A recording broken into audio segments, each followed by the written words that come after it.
Friends, કેમ છો? નવરાત્રિ તો પૂરી થઈ ગઈ, પરંતુ હું તમને આજે એક એવા મંદિરના દર્શન કરાવીશ કે જે બહુ જ પ્રાચીન છે અને તેનું મહત્ત્વ પણ ઘણું છે. તો આજે આપણે ગુજરાત રાજ્યના ગાંધીનગર જિલ્લાના રૂપાલ ગામે શ્રી વરદાયિની માતાના મંદિરે છીએ. અહીં અતિ પ્રાચીન પલ્લી અને મહત્ત્વની પલ્લીનો મેળો હોય છે અને જે પલ્લી ભરાય છે, જેની એક જ્યોતના દર્શનથી જીવન ધન્ય થઈ જાય છે, તેવી આ પલ્લી મંદિરના પ્રાંગણમાં પૂનમ એટલે કે શરદ પૂનમ સુધી હોય છે. તેના દર્શન કરવાથી જ અંતરમાં આનંદની અનુભૂતિ થાય છે. મંદિરમાં પણ પલ્લી પર ભક્તો ઘી ચડાવે છે અને પોતાની મનોકામના પૂર્ણ કરે છે.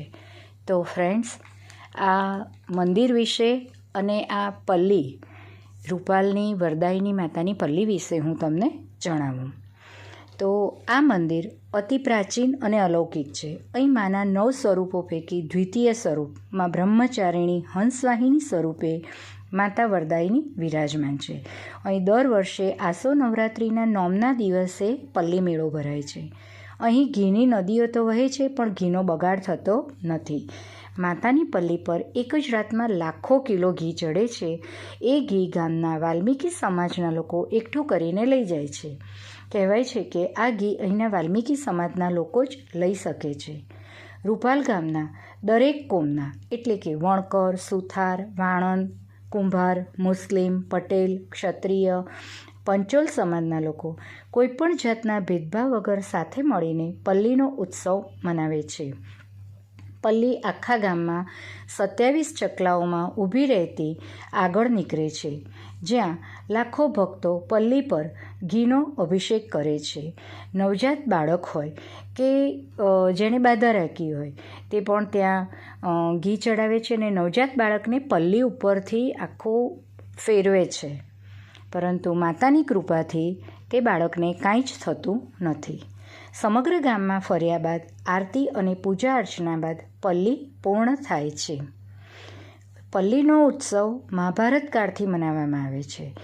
પાંડવો ગુપ્તવાસમાં ગયા તે પહેલાં પોતાના શસ્ત્રો વરખડીના એક વૃક્ષની નીચે સંતાડ્યા હતા, અહીં જ આ જ ગામમાં, અને તેની રક્ષા માટે વરદાયિની માતાને પ્રાર્થના કરી હતી. એટલે જે વરખડીના વૃક્ષ નીચે સંતાડ્યા હતા, તો એનાથી અહીં વડેચી માતા પણ કહે છે. પાંડવો વિરાટના યુદ્ધ સમયે આ શસ્ત્રો લઈ ગયા હતા અને મહાભારતના યુદ્ધમાં વિજય મેળવ્યા બાદ આસો સુદ 9મના દિવસે શ્રી કૃષ્ણ પાંડવો દ્રૌપદી સાથે માતાજીની સોનાની પલ્લી બનાવી તેની ઉપર 5 કુંડની સ્થાપના કરી હતી અને પંચબલી યજ્ઞ પણ કર્યો હતો અને ગામમાં પલ્લી યાત્રા કાઢી હતી. ત્યારથી આ પરંપરા યથાવત છે. અત્યારે ખીજડાના લાકડાની પલ્લી બનાવવામાં આવે છે.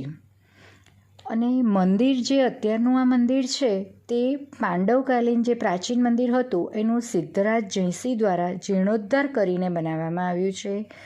મંદિરને આખું સોમપુરા વાસ્તુકલા શૈલી સહિત સુંદર નકશીકામ અને કલા કૌશલ્યથી નિર્માણ કરવામાં આવ્યું છે.